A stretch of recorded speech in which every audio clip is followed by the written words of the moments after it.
One did not need to believe in the gods. One did not need to believe in the gods. One did not need to believe in the gods. One did not need to believe in the gods. One did not need to believe in the gods. One did not need to believe in the gods. One did not need to believe in the gods. One did not need to believe in the gods. One did not need to believe in the gods. One did not need to believe in the god.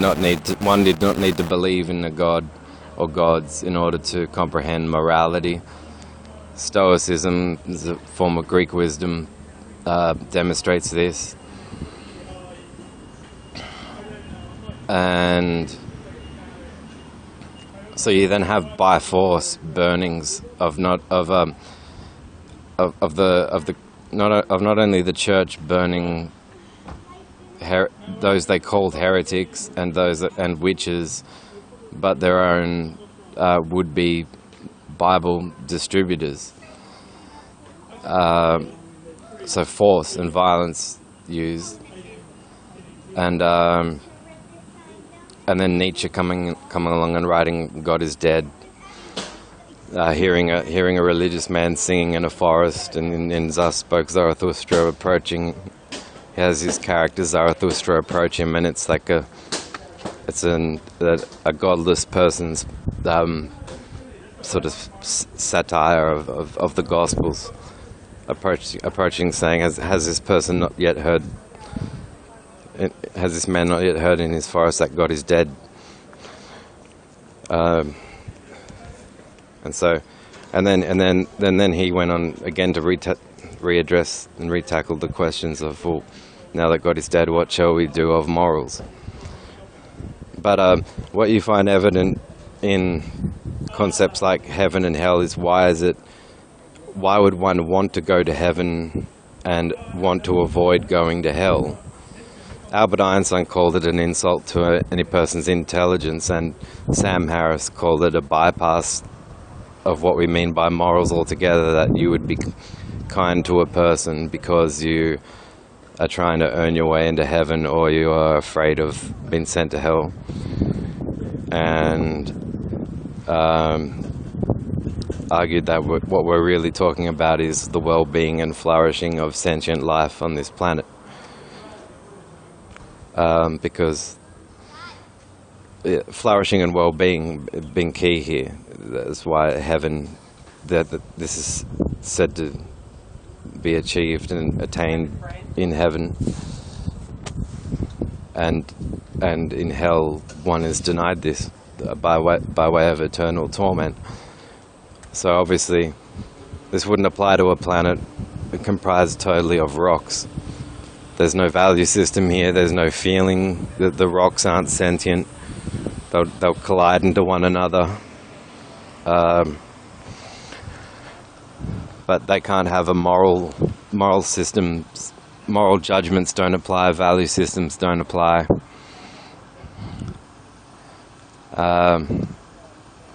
So that this paradigm accounts for why the religious right have brought forth the concepts of heaven and hell as theological concepts in the first place. Granted, they were integral to pre-Copernican maps of a flat Earth. But it addresses, in fact, as in want, but then by virtue of the concept, the abstract concept, and untrue as it may well be, of an eternity of existence, the importance of sentient life is represented in that concept poetically. So therefore, you don't need God to believe in morals. You only need to believe that the value, well-being, and flourishing of conscious creatures, of sentient life, matters.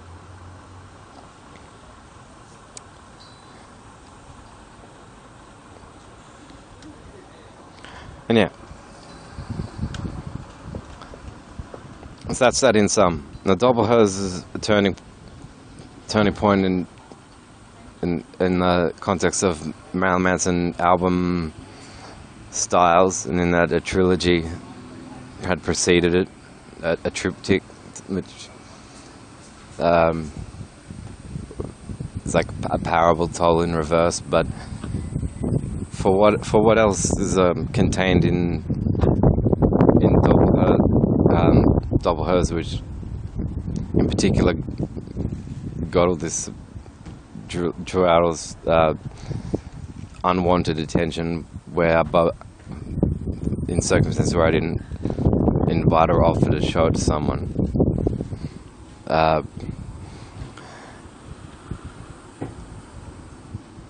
In particular, it's like, well, this was not a.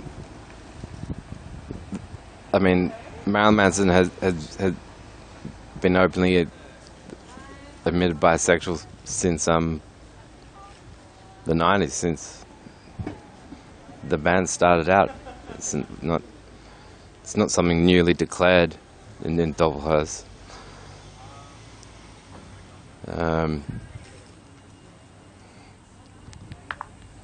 So, in any case,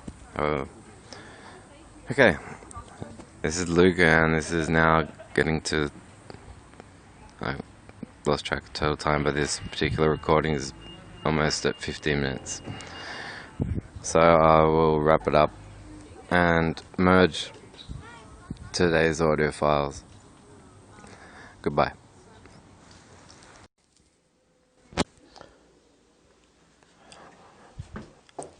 Note to self that this goes beyond what's an otherwise sensible general public recording of commentaries. I will say it's going to be soon. I'll begin with this question. In void of having asked, having presented it in person, and to have been asked, I'm referring to my Melbourne trip earlier in this decade. How are you? How's your life changed? If she was that really you on the phone? You know, if she's rebellion against one's own sexuality. So a male rebelling against male. So that means that he's God and he's Lucifer at each other. Thereby constitute him to the homo, and he insists women hating is involved and intertwined with the definition. He something between him and his mother has left him ongoing perennial hatred, and since there is rebellious talk that could be construed as homoerotic foreplay between God and Lucifer, but no genitalia contact, then his insistence on including hatred of women in his gay definition,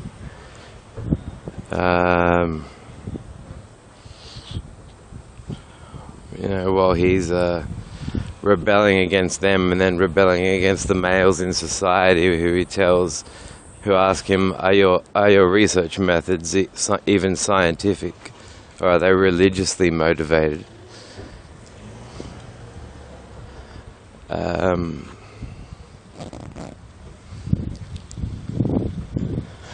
So yeah, that's my theorem.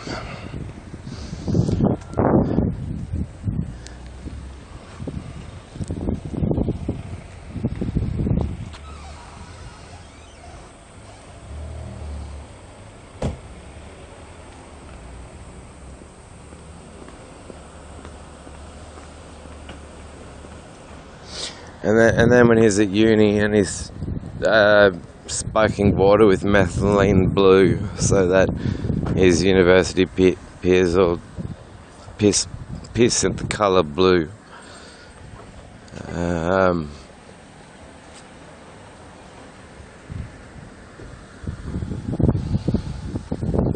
What is that?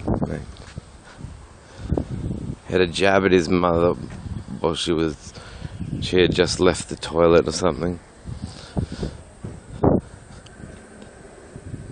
We'll be back with more.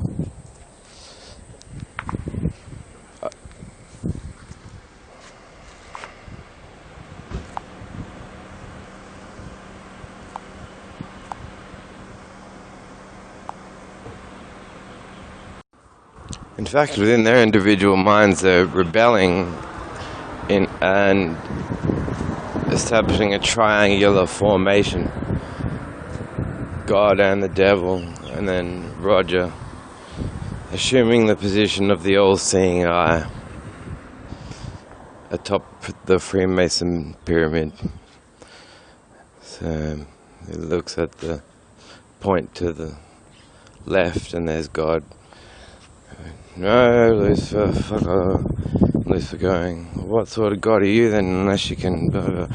They're rebelling back and forward, and Roger's jacking it. Responsibly, of course. So, yeah, we don't like people that represent certain statements known as matters of scientific fact, when in fact they're the drivel of your psychotic religion. Leave it at that. Poof. So, additionally, if he'll abduct in legal terms, like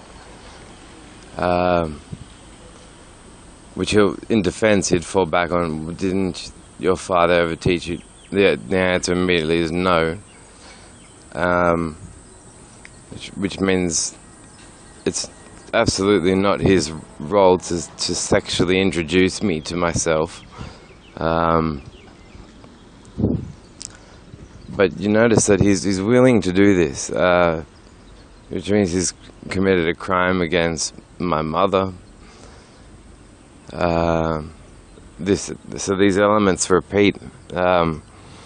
The female's debased as a part of his project. There's a debased female that all has to trace back to, and if he's practicing unlicensed, means this is about boosting the demand for certain medications, and it's that planned from the beginning.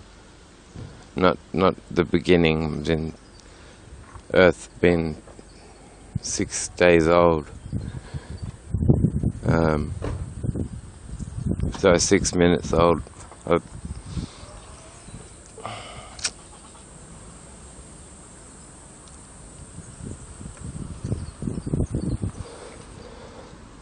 Yeah. So that's his paradigm. Since he's not a licensed researcher, then how he got into it, how he developed an interest in.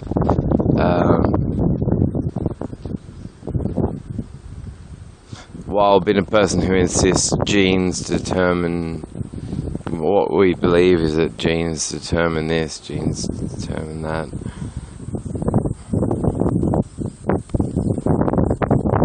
It had to be an experience, or else he'd be on guard against doing things like abducting someone or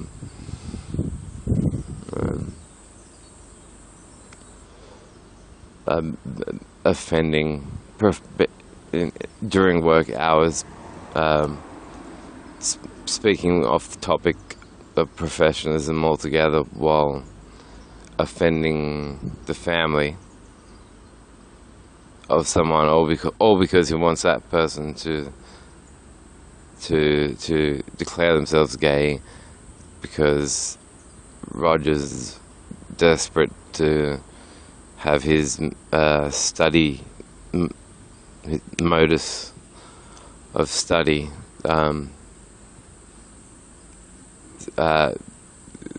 seem a winner to those who have awareness of how he does what he does. So yeah, that he's acting in offending in concealment of the awareness of the mother.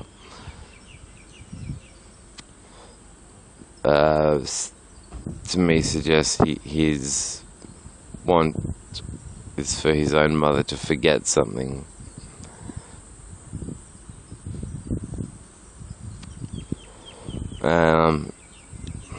And since he's always talking about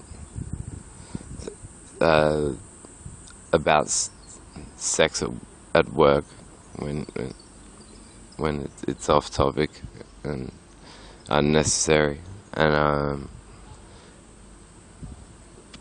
when he's claiming to be a supporter of the gay community, and saying that he gets all his ethics from his Freemason religious beliefs, and there's that rebellion between Lucifer and God, and he's in that triangle, trying to be the all-seeing eye of the Freemasons.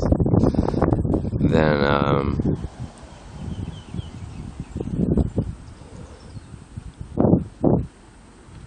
he does try and do that routine where gay is used as a pejorative, and he means to say you're gay and I'm not. So there's a very juvenile element to it as well, that you and your high school peers grow up and grow out of. So yeah.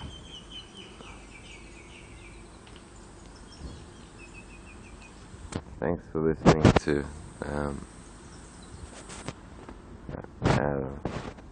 our segment on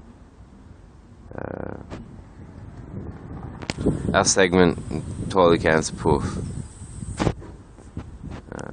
Log entries over. So you can take it as a rule almost,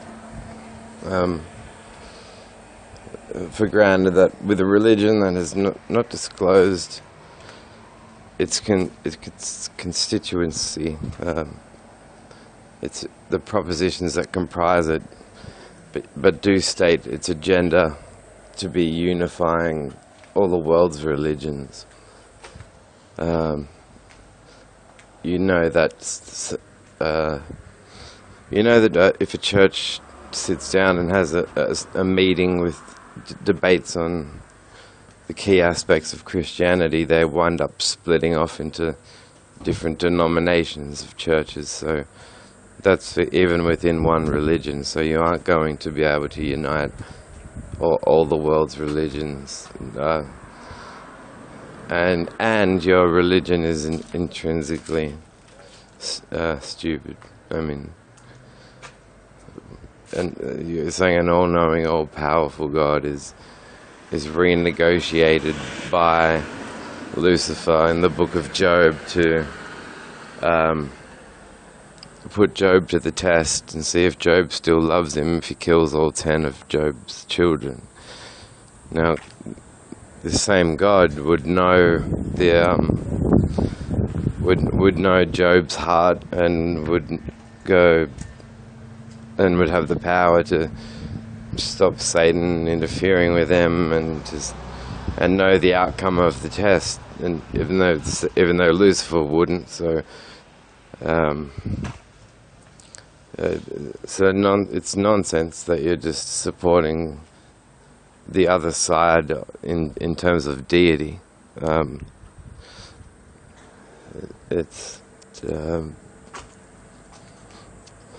it's only a matter of time, really, before the innate and inherent conflicts that account for your workplace outbursts of temper are explained with better precision. Yeah.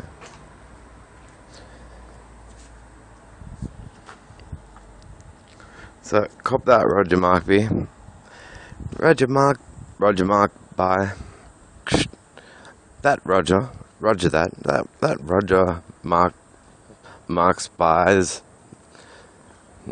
Kneel for knighthood, son. Now stand tall. Roger Mark B. Nelson Toll. Toll by name, toll by reputation, in imagination. In imagination land.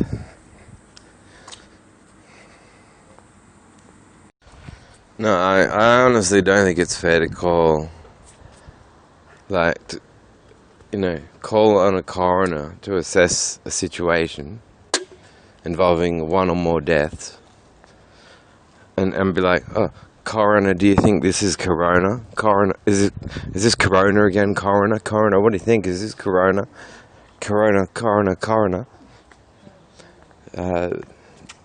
How is naming this virus this way encouraging a sound and tuned acute judgment of mind rather than harassment under the title of coroner?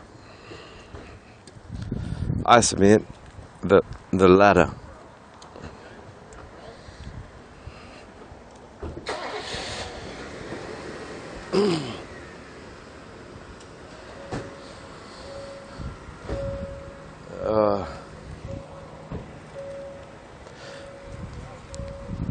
And if they want to say, I was trying to think back to people that Pete was a bit touchy one day, and he was thinking back to being picked on at school by religious people, and I thought to myself, well, did you inquire into the texts from which they were referring? Did you analyze the issue that they had with you? Did you explore any texts they cited?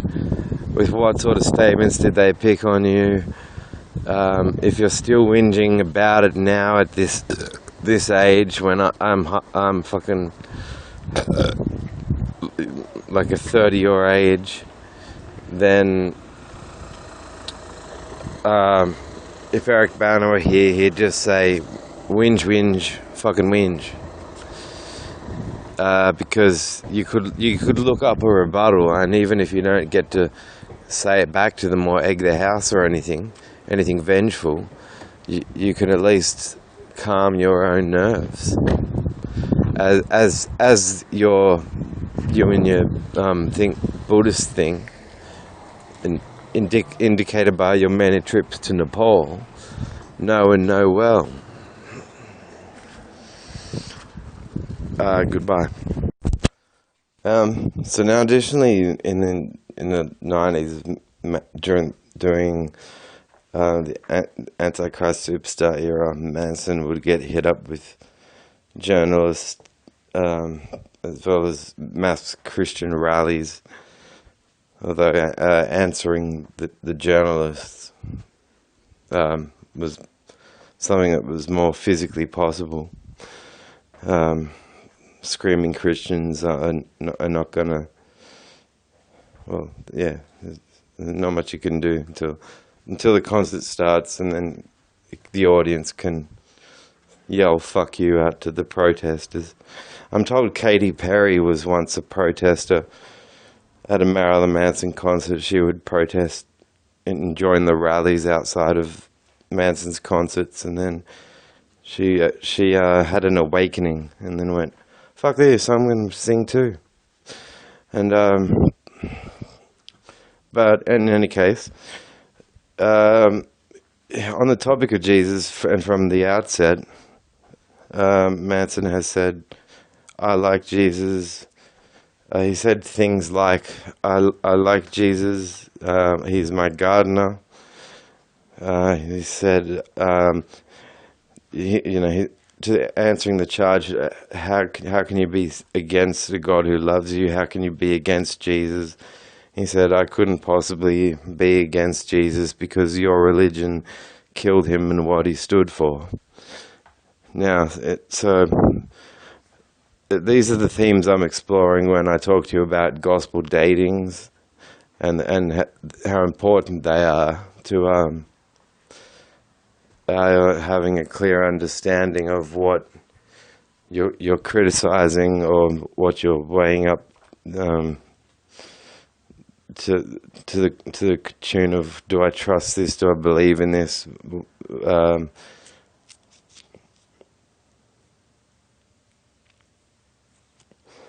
Etc., etc. So now, what I want to say. So you've got a morphological, bizarre sort of science fiction thing going on in the Gospel of John, where God and Jesus are the one being, and it's where Calvary exists. It's in that march up the hill with the cross is a bold soldier going, I'm doing this for truly for everybody, and I'll enter the machine mainframe. Except the thing about it is that it's unfortunately written 25 years after Mark's Gospel and 10 years after the two plagiarized off the Gospel of Mark with interpolated miracles derivative from pagan sources. So,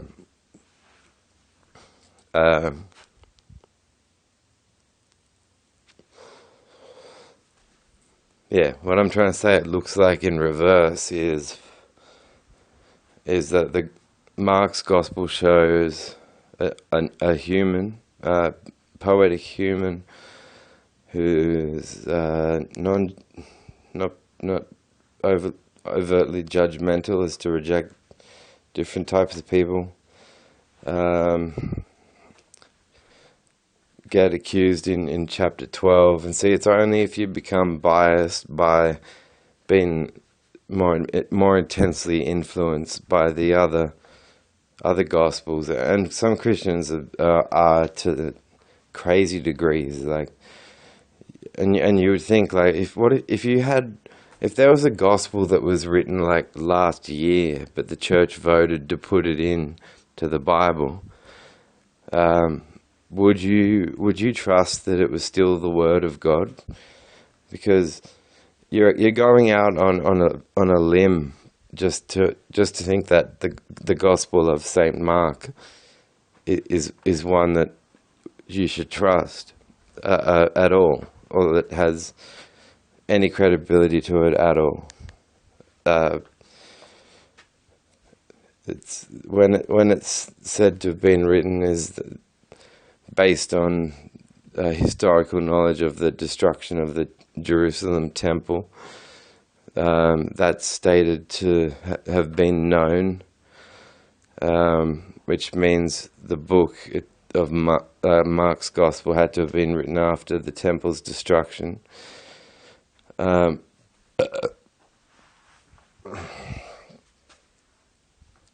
so then you have a 70 to 90% verbatim repeat of the content of Mark's Gospel, comprising 70% of, it's either 70% of Matthew and 90% of Luke, or 90% of Matthew and 70% of Luke.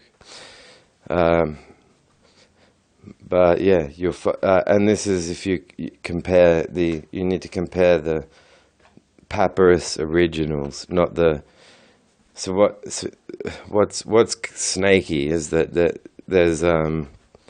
there are numerous ways that words can be interpreted from their original sources, because the vocabularies were less extensive than they are now. So people were pragmatic more pragmatic the further you go back in interpreting and translating scriptures. So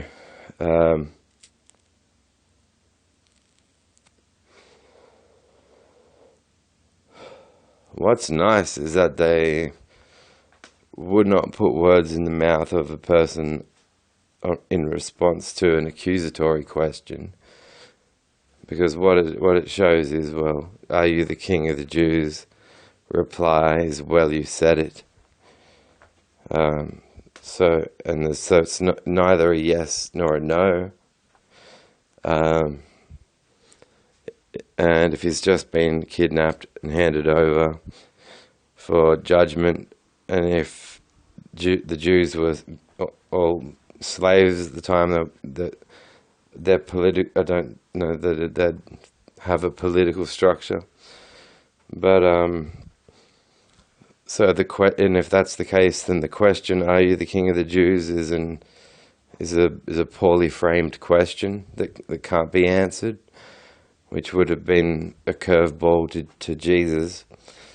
If the question was valid, then the answer being, well, you said it, demonstrates that a question impacted as if it were a statement or an order. Like if you're working a job that you've worked for a number of years and you're asked, can you serve this customer? They want to buy an antihistamine. You don't turn back to you've been instructed to go and serve. It's more of a formality that you're asked the question, because you can't say, oh, I'm thinking about how, though they were both eloquent existentialist writers, Martin Heidegger mentors Jean-Paul Sartre, and Sartre seems to have socio-politically have been so different from Heidegger, who as an academic professor was in favor of the Nazis, and Sartre moves right away from that and instead has this love affair with Simone de Beauvoir, and they're writing books, and she's writing The Second Sex, and she's a brilliant female author, one of my favorites. And she wrote an essay called "Must We Burn Sard," which was in defense of the writings of the Marquis de Sade, and she argued that they're worth preserving.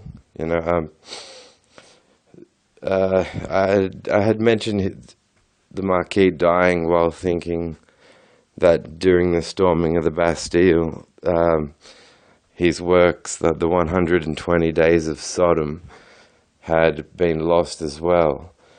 But what it turned out had happened is that one family had for many generations kept a manuscript hidden from police. So it would have meant that you would have truly had like a father speaking to his son, a grandfather speaking to his grandson, like, now you need to hide this manuscript. Don't tell anyone you've got it. Don't show it to anyone. Don't pass it on to anyone. Don't let them know you have it. Until there was a resurfacing of open interest in the writings of the Marquis de Sade, and then this family came forward and said, well, we preserve this despite the all of the, Napoleon Bonaparte like initiatives to burn Marquis de Sade books. So they were able to then mass produce the book again of a copy that one family preserved. And so, yeah, that's that's a rather beautiful essay by Simone de Beauvoir. But imagine that you're thinking of all that, and then you turn to your boss and say, "No, I will not sell Finnegan." Like, you would then be seen, though you were questioned, to have disobeyed an instruction. So it's freely admitted that this goes on.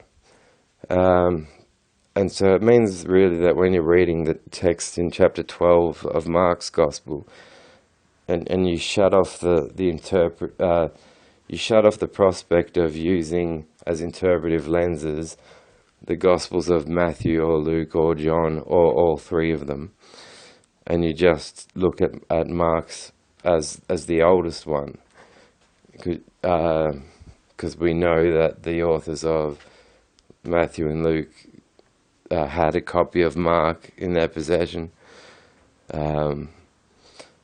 We know that they added to it to increase supernaturalism in terms of, basically they increased supernaturalism in terms of miracle events reported and in terms of teachings becoming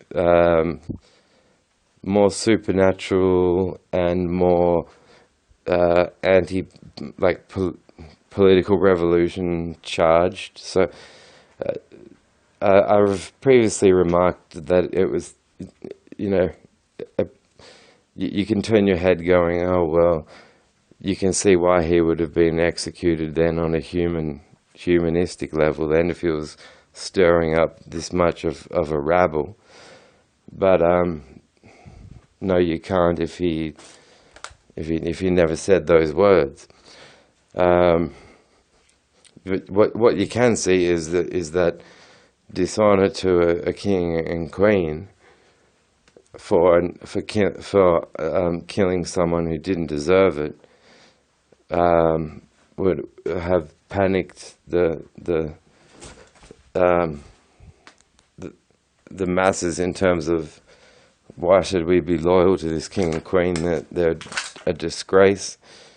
The gap had to be bridged, and texts where ultimately Jesus is declaring that his own death is part of a mission from God is exonerating of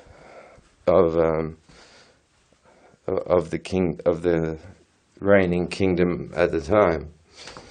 So it's not treasonous to talk along these lines about a kingdom 4,000 years ago.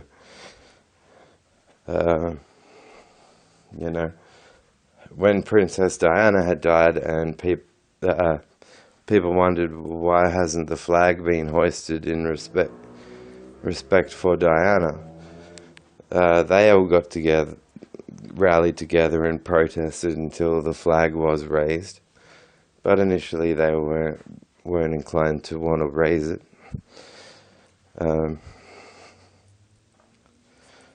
So yeah, I talked about that.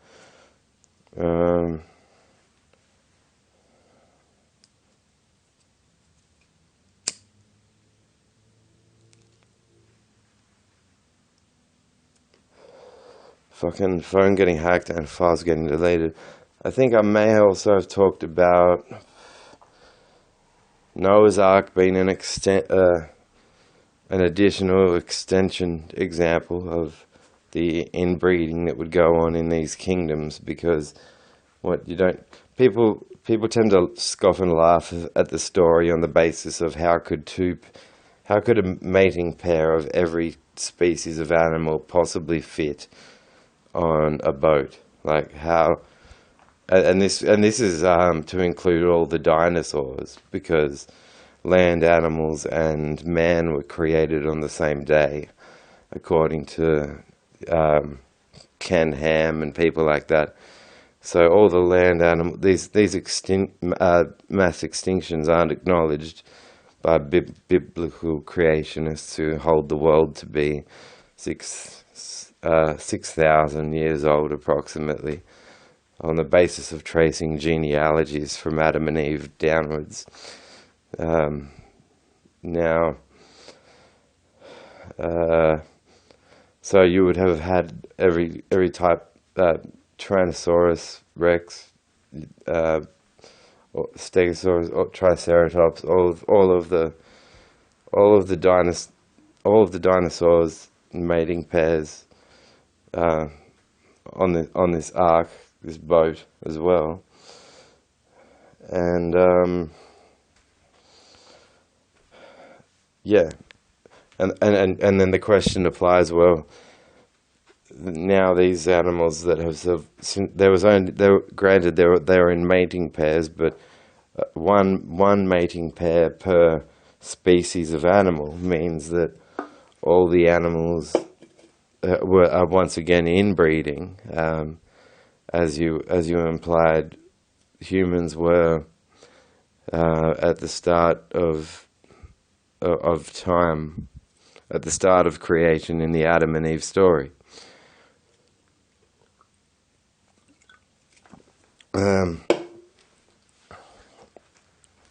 So yeah, there's that fuck about. Then there's also the who was in the right and wrong with the crossing of the Reed Sea of Reeds, and that is, look at a Zondervan Bible that has maps placed around Deuteronomy or whichever book it is, Exodus. Sorry, I think it's Exodus, where they're talking about Moses leading people out of the Sea of Reeds, or the Reed Sea. So what I think went on is, because there's so much pragmatism in the way manuscripts were being interpreted,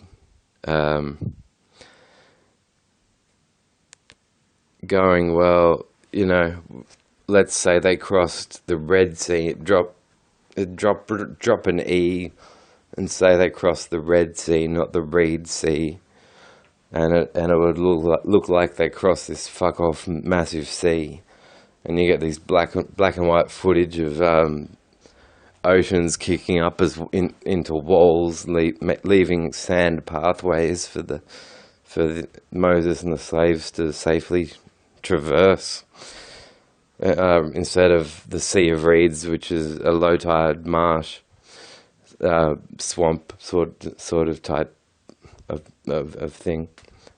So anyway, they cross that, and Moses goes up Mount Sinai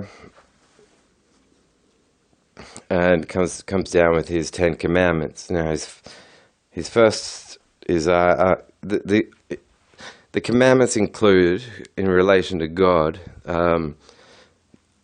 thou shalt have no other gods before me. So the commandment acknowledges, and when I was going to church in the 90s, it was, I believe that this line of text was being misused and conflated with what they would call idolatry for the most part, because if say you were playing Nintendo more than you were reading the Bible, you might get accused of idolatry in relation to your Nintendo. But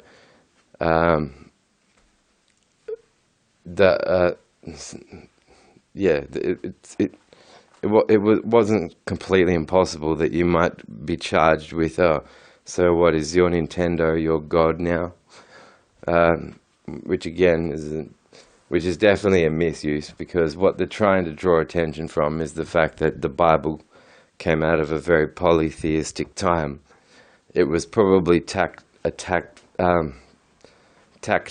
in relation to rallying the masses and consolidating their attention to focus on one fascist speaker at a particular point in time. But what I think about this is Moses and the Israelite stories is that he frees them and then says you can now there's only one God.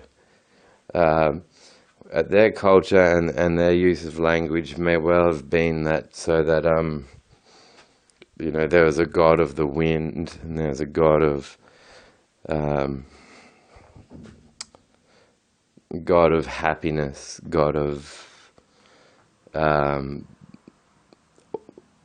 warmth, god of good health, and so they might have been using different gods to explain or describe different processes. Now, in that event, if you were to tell this group of people there is but one God and consolidate their ideas of, take away their polytheism and give them a monotheism back, it's like worse. It's worse than stealing their alphabet. Now they're going to be wrong about the description of everything and require a complete fresh education from the very start, which was Moses's onus for technically. But what he sees is the slaves go off and start hugging a golden bull calf, and this proves my point that it was so important to them to have numerous gods. In fact, it was important to the kingdoms such as where they wrote the book of Genesis, because they believed that the gods selected the kingdoms to have their bloodline purity, and they believed in the existence of the gods in a plural, as a plural polytheistic sense, but they just used the term God in the singular when making addresses to people, which would make sense if you wanted to, as I said, consolidate their attention and distract them from thinking about other things. So, yeah. Oddly enough, the Bible doesn't make the claim that, and within the Ten Commandments, where it says that thou shalt have no other gods before me, they're acknowledging that the arguments for and the substance of what substantiates a claim for the existence of a god, such as their Jehovah or Yahweh or whatever, is about as good as for Ganesha or for any other god from any other culture and religion, because the belief in their existence is all a matter of faith. So I like that part of the commandment, because then you're left asking the question of how does this Bible adequately deal with the prospect. I mean, if we take the over 1,000 religions that there are, and just remove all of them except for 3, Judaism, Christianity, and Islam, all of which believe in heaven and hell. Now, if you become a Jew, then according to every Christian and every Muslim, you're going to hell. If you become a Christian, then according to every Muslim and every Jew, you're going to hell. And if you could become a Muslim, then every Jew and every Christian would conclude that you are going to hell. So just with these three primary monotheisms, you are 66.66667% likely to go to hell, just for signing on. Two-thirds The odds are 2/3 stacked against you, and that smashes the Pascal wager. The Blaise Pascal's the mathematician who said, if I believe and it's not true, then I've lost nothing. But if I don't believe and it is true, then I'm fucked. I'll be sent to hell. He's only referring to a scenario in which there's one religion with afterlife opportunities. In that scenario, it does not make way or tolerate 30,000 religions. So anyway, now I think that might have been all I was talking about. Oh, the combining of all. So, what is meant by a Christian saying, "I'm following Jesus," and then let's say they get a bunch of attrition put on them. The problem that often crops up, and it crops up too with a lot of people who hate religion, is that they are also unable to give their reasoning as to why. Like, so, my main, I say in summary that if a religion is requiring that I no longer be true to myself, and if the religion does not seem to be true, then I won't believe it.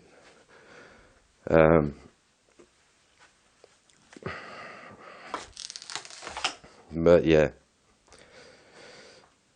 I think that's about it. The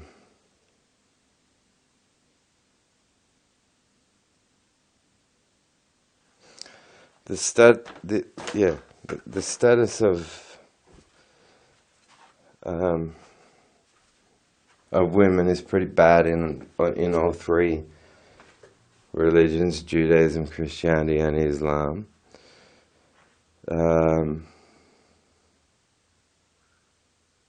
If a woman gets raped, if a woman doesn't scream loudly enough while being raped, the Bible implies that it's her own fault, really. Like, well, you weren't screaming loud enough, to alert for people to come running and helping you. So that one's your fault.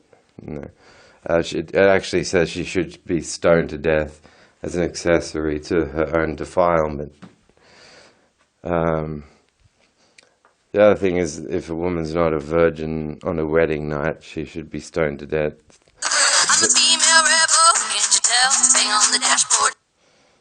Dumped on a father's doorstep. If she's not found to be a virgin is an interesting point, because how did they know for sure? And it is the presence of the hymen.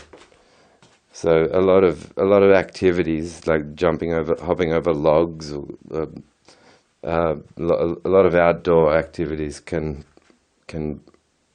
break the hymen. So these women then would, after such an event, will be in an absolute panic that they'll fail to be approved of. And then get killed as soon as they get married. And then there is the concept of it's not a crime between, if a man rapes a woman in the Christian's Bible, it's not viewed as a crime perpetrated by the man against the woman. The woman's not the victim. The person who's is to be offended has had their honor attacked, and that person is either either the father of the woman, or is the partner to whom she's been married to. So one of the two of men in such roles have been dishonored. So the crimes against them, and what they would say is that you could pay 50 shekels to the father, and then the penalty is that he then has to marry the girl, and he can never divorce her. So that's actually creating a scenario where religious people can, owing to the currency of shekels, commit a rape as a means of buying a wife. That'll be a lifelong partner. So, yeah. Neither women's rights nor their lefts are very well respected in the Bible, and in the New Testament too. It's just as Christ is the bride of the church, so is woman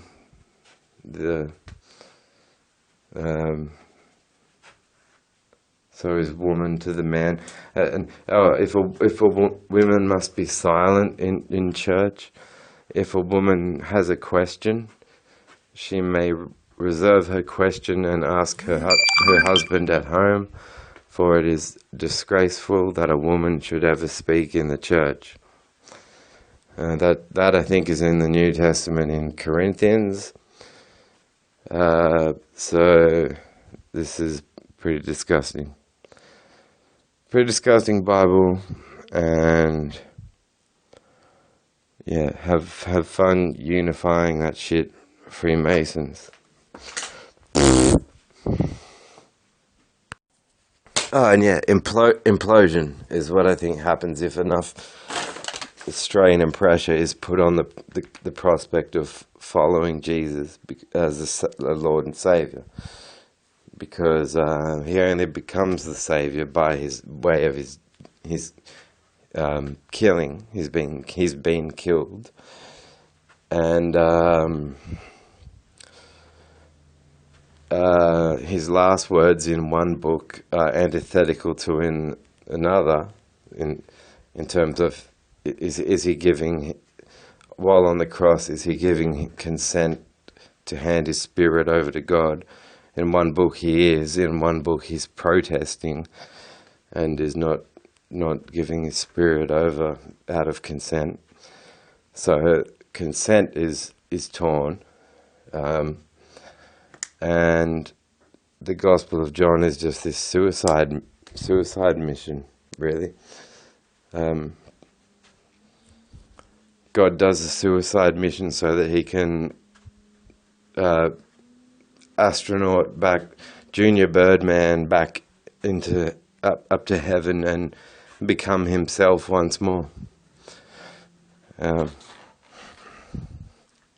I don't know. What are your thoughts, and what are some other people's thoughts on trying to be a gospel harmonist? I don't believe gospel harmonists can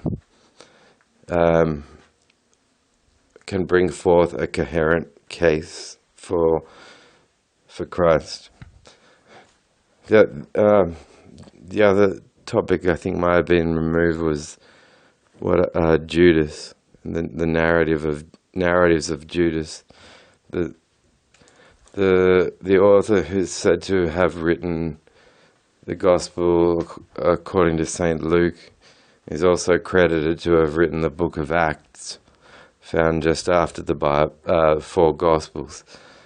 And now in the book of Matthew, when the betrayal of Jesus by Judas occurs, what happens is that Judas acquires 30 pieces of silver for the betrayal, and then is overwhelmed with guilt So he returns to the treasury and says, "Take this money from me, I can't accept it. It is blood money." And then he hands back the 30 silver coins